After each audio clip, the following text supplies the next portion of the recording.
But one thing that we could not leave here without talking about is the inclusion of midfielder Korbin Albert. So a lot of people have been talking about this morning when the roster was announced.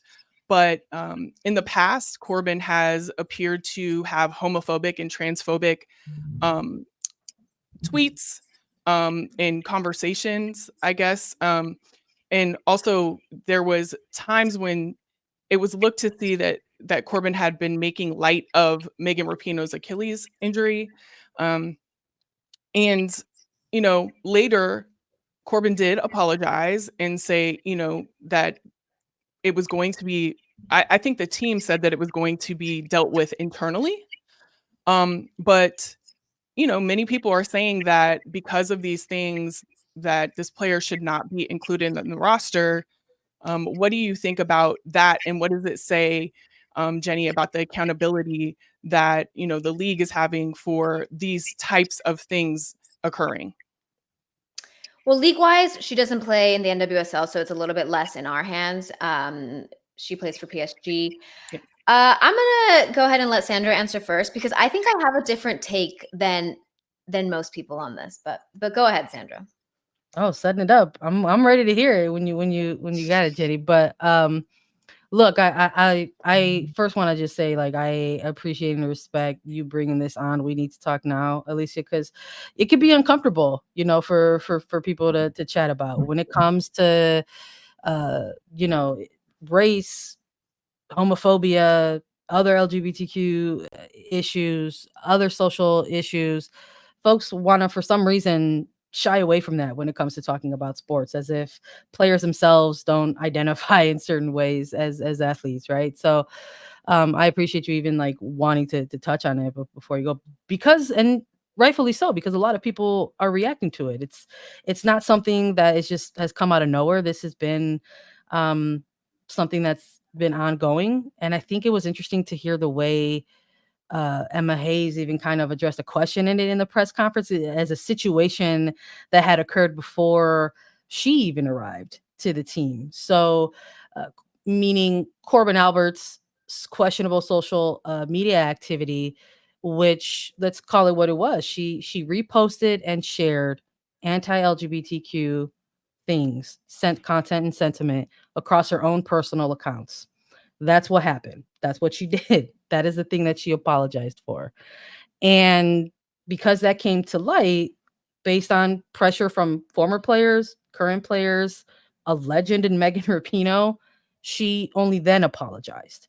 An apology that is now gone to the internet because she posted that on her Instagram stories. So an apology that got put out there after pressure and now no longer exists. And this is also a player who has, been now referenced by the coach in a press conference and by players, because Alex Morgan and Lindsey Horan were compelled at one point ahead of She Believes Cup in a press conference to address that. They came out with a co-statement and reaffirmed the U.S. Women's National Team as a place of allies of the LGBTQ plus community and a place where players identify as such. So it has to be a welcoming place, and that they were deeply, deeply disappointed in that. So all of those things matter, I think, when you think about putting together a roster. It makes not only the general public wonder, but I'm sure the coaching staff and teammates wonder, where are we going to go from here? And for Emma Hayes, she was vocal about that and said that she's on this roster based on merit. And I respect that as a difficult position that she's in. But within the same quote, Alicia, she also references some of the struggle that Korbin Albert has gone through, that it has affected her performance, and you can see that decline. So it's curious to me to make this decision and name her to a roster when you also are noticing her decline in performance. So is it just about, is it about soccer? Is it not about soccer? It just leads to more and more questions, So she had a very good Gold Cup with the U.S. Women's National Team. It was an incredible February that she had. She is someone who has shown that she can play a ton of games in a quick timeline, which is what you want for the Olympics. And I think that is ultimately what won over Hayes and the staff to get her on there. But this isn't just going to go away, because when you harm and do and have harmful acts, and the hurt is so loud, that's going to continue to resonate, until all of that work that they talk about that they're doing is kind of expressed and shown a little bit along the way. So I think there's still a little bit of wait and see approach here on it. Yeah, and when you're talking about performance and you're saying that, maybe the performance has been a little bit rocky, and this could be a deal breaker when you have so many other people that could be in that spot as well, that brings that into question, right? Like, are you really kind of what you say you are in supporting, this community, or are you just about to play? And even then, you're saying that there could be possibly, some rocky stuff going on with her play. So it doesn't make sense to me all around. What do you think, Jenny?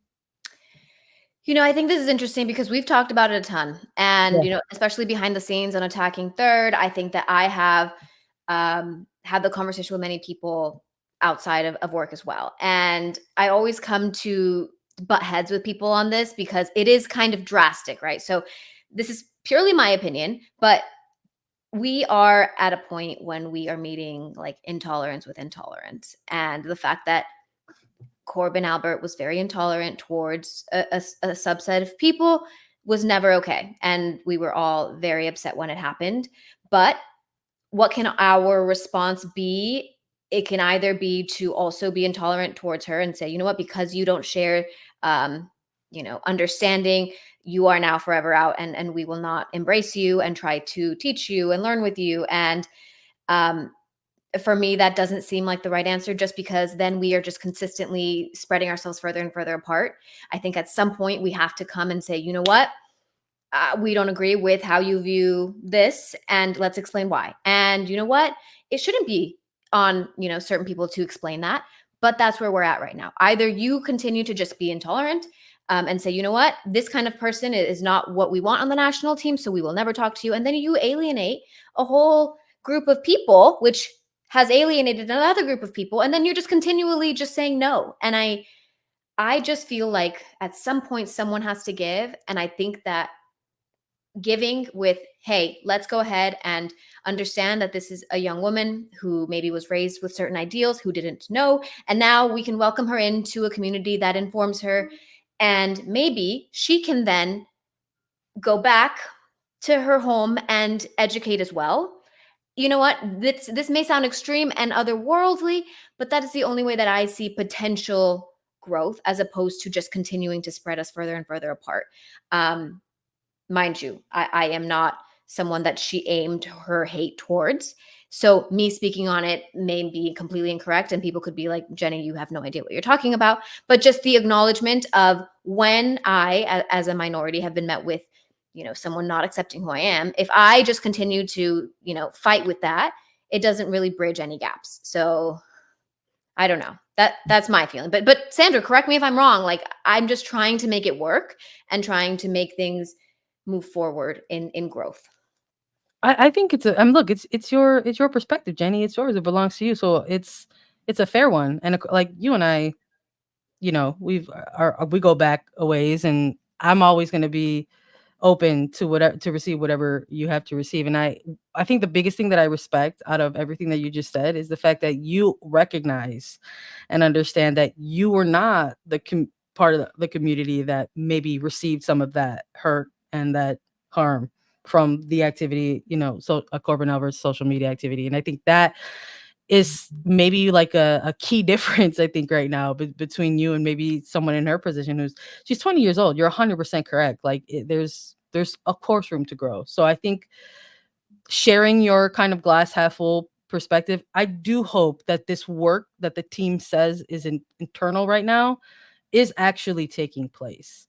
But the thing is I know folks always want some sort of public accountability, and I think that's also the difficult side of this conversation as well, because what does that really mean, or what does that really look like? I referenced an Instagram apology that doesn't actually really exist anymore. So what is Korbin Albert kind of working with her team and on herself to make sure that she is a respectful teammate, a respectful, kind human being. These are words that like Emma Hayes used as well. She said she's what did she say? Tremendous human being. Okay. That's great. I hope that that's the case. And I hope that she continues to evaluate how to be a tremendous human being when it comes to the LGBTQ plus community.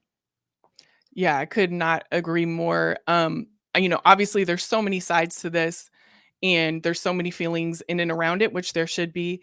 I just hope that the accountability is definitely there. We're not seeing a lot of it, but I hope that it is there. And that I hope that we continue to see a change, right?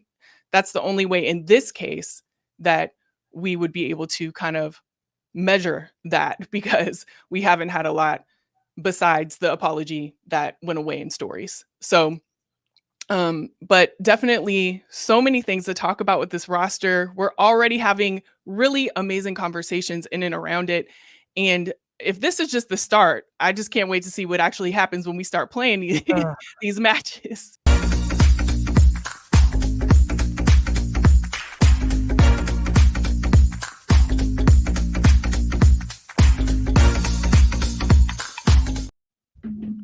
Don't ever lose that, Jenny.